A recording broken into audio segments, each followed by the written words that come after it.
হরে কৃষ্ণ। আজ 10ই আষাঢ় 1433 ও 25শে জুন 2026 বৃহস্পতিবার, পাণ্ডবা নির্জলা একাদশী। এই একাদশীর দিনে আমি ভাগবত পাঠ করছি। আজ আমি পাঠ করছি ভাগবতের চতুর্থ স্কন্দ দ্বিতীয় ভাগ, ষড়বিংশতি অধ্যায়, পুরঞ্জনের মৃগয়ায় গমন এবং তার মহিষীর ক্রোধের শ্লোক 9 থেকে 11। अच्युतं केशवं कृष्ण दामोदरं रामनारायणं जानकीवल्लभम्। श्लोक 9। तत्र निर्भिन्न गात्राणां चित्रबाजै शिलीमुखै विप्लवोः भूद दुःखितानां दुःसह করুণাত্মনাম। অনুবাদ: রাজা পুরঞ্জন যখন এইভাবে শিকার করছিলেন, তখন তার তীক্ষ্ণ বাণের দ্বারা বিদ্ধ হয়ে সেই বনের বহু পশু অসহ্য বেদনায় তাদের প্রাণ ত্যাগ করেছিল। রাজার এই বীভৎস বিনাশ কার্য দর্শন করে দয়ালু ব্যক্তিরা অত্যন্ত অপ্রসন্ন হয়েছিলেন।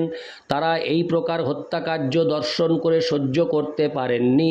তাৎপর্য: আসুরিক মানুষেরা যখন পশু হত্যা করে, তখন দেবতা বা ভগবত ভক্তরা অত্যন্ত দুঃখিত হন। আধুনিক যুগের আসুরিক সভ্যতা সারা পৃথিবী জুড়ে অসংখ্য ধরনের কসাইখানা খুলেছে।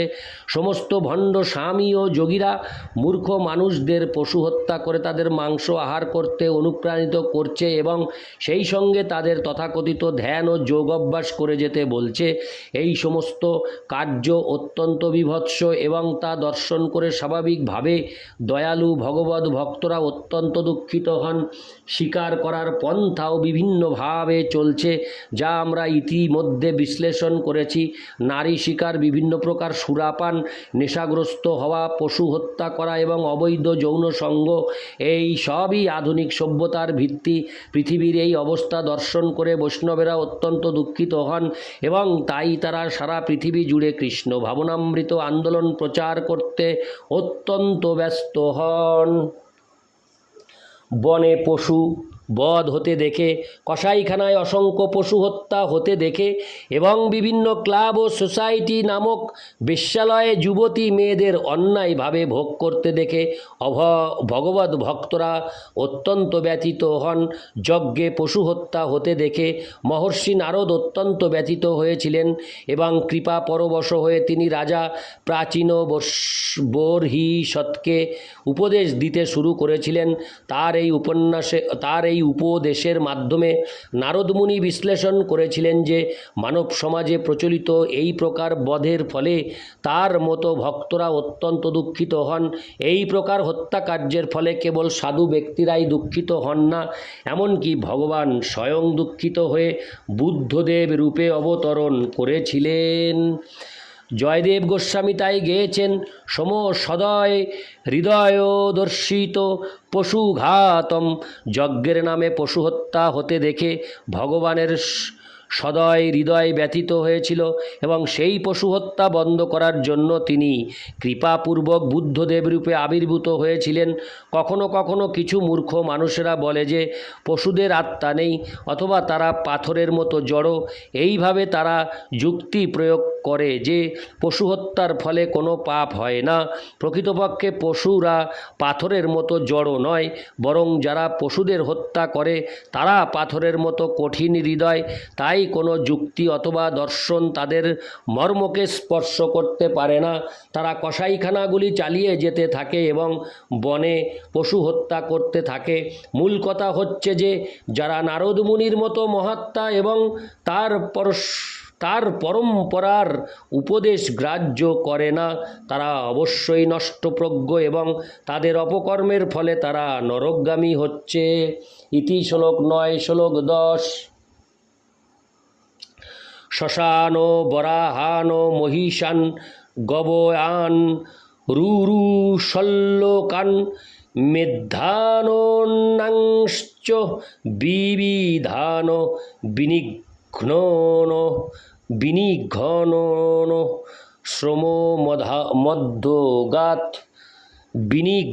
বিনিঘ্ন শ্রম মধ্যগাত। এইভাবে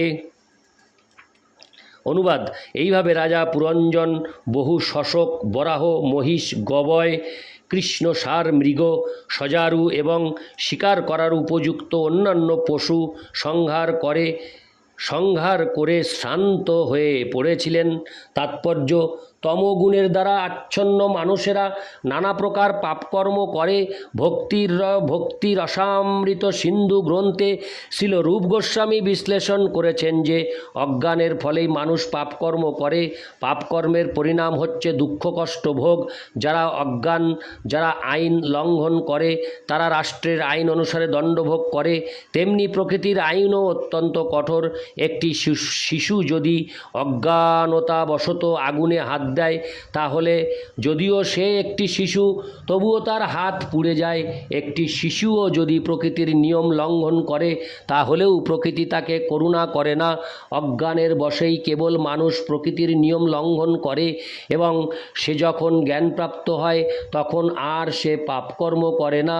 বহু পশু বধ করে রাজা পরিশ্রান্ত হয়েছিলেন। মানুষ যখন সাধু ব্যক্তির সংস্পর্শে আসে, তখন সে প্রকৃতির কঠোর নিয়ম সম্বন্ধে অবগত হয় এবং তার ফলে ধর্মপরায়ণ হয়। অধার্মিক ব্যক্তিরা পশুর মতো, কিন্তু এই কৃষ্ণ ভাবনামৃত আন্দোলনে সেই প্রকার মানুষেরাও চেতনা লাভ করে জ্ঞানপ্রাপ্ত হচ্ছে এবং অবৈধ স্ত্রী সঙ্গ, মাংসাহার, দ্রুত ক্রীড়া ও আসবপান এই 4টি পাপকর্ম বর্জন করছে। এটিই হচ্ছে ধার্মিক জীবনের শুরু। তথাকথিত যে সমস্ত ধার্মিক ব্যক্তিরা এই 4টি নিয়ম পালন করে না, তারা ভণ্ড। ধর্মজীবন ও পাপকর্ম একসঙ্গে চলতে পারে না। কেউ যদি ঐকান্তিকভাবে ধার্মিক জীবন অথবা মুক্তির পথ অবলম্বন করতে চান, তাহলে তাকে এই 4টি বিধিনিষেধ পালন করতেই হবে। মানুষ যতই পাপী হন না কেন, সে যদি সদ্গুরুর কাছ থেকে জ্ঞানপ্রাপ্ত হয় এবং তার পূর্বকৃত পাপকর্মের জন্য অনুতপ্ত বোধ করে তা করা বন্ধ করে, তাহলে সে তৎক্ষণাৎ ভগবদ্ধামে ফিরে যাওয়ার যোগ্য হয়। তা সম্ভব হয় কেবল শাস্ত্রের বিধিনিষেধ পালন করার ফলে এবং সদ্গুরুর নির্দেশ অনুসরণ করার ফলে।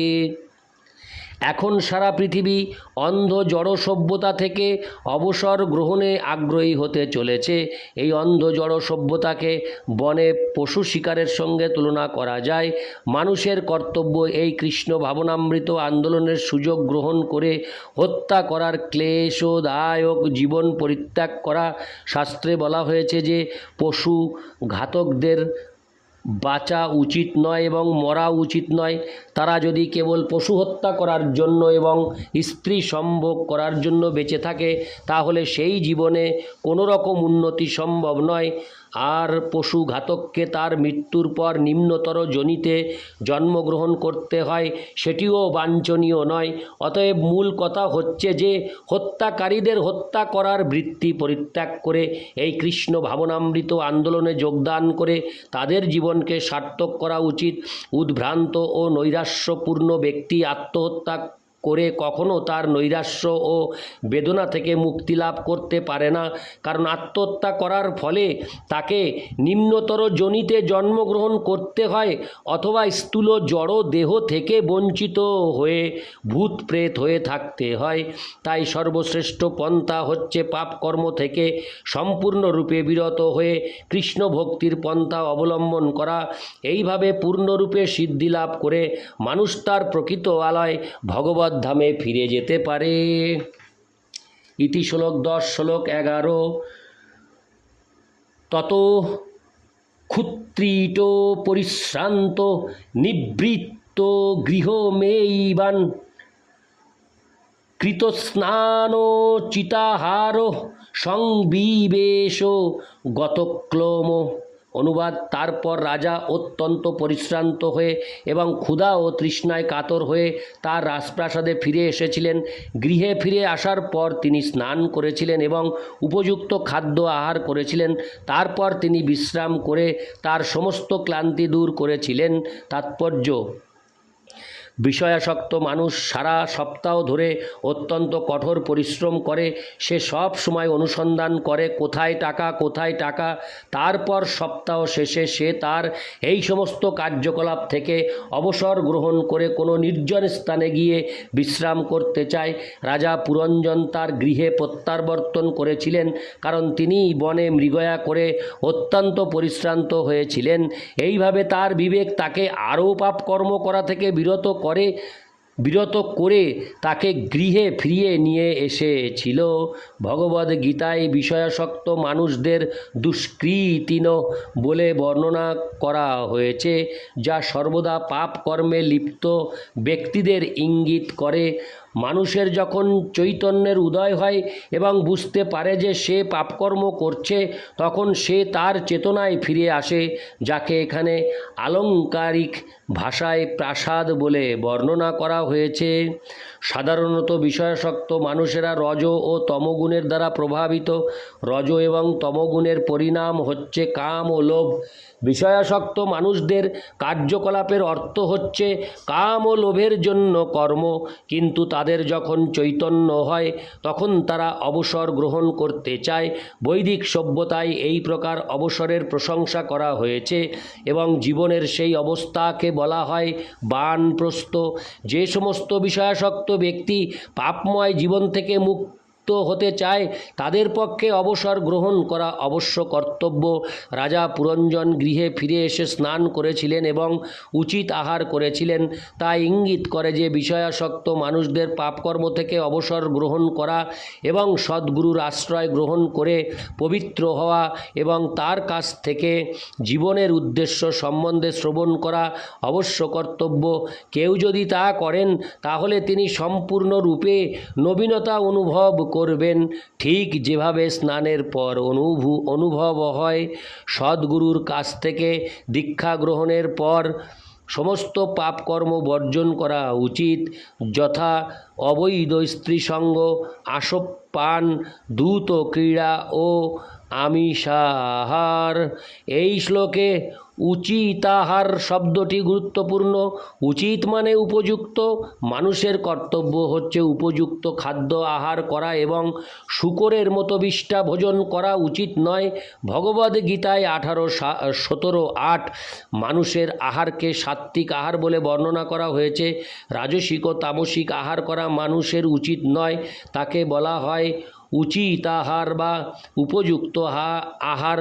যারা সর্বদা আমিষ আহার করছে বা সুরা পান করছে, যা হচ্ছে রজ তমগুণের দ্বারা প্রভাবিত খাদ্য ও পানীয়, তাদের অবশ্য কর্তব্য হচ্ছে সেগুলি বর্জন করা, যাতে তার প্রকৃত চেতনা জাগরিত হতে পারে। এইভাবে মানুষ শান্তি লাভ করতে পারে এবং নবীনতা অনুভব করতে পারে। কেউ যদি অশান্ত অথবা পরিশ্রান্ত থাকে, তাহলে সে ভগবত তত্ত্ববিজ্ঞান হৃদয়ঙ্গম করতে পারে না।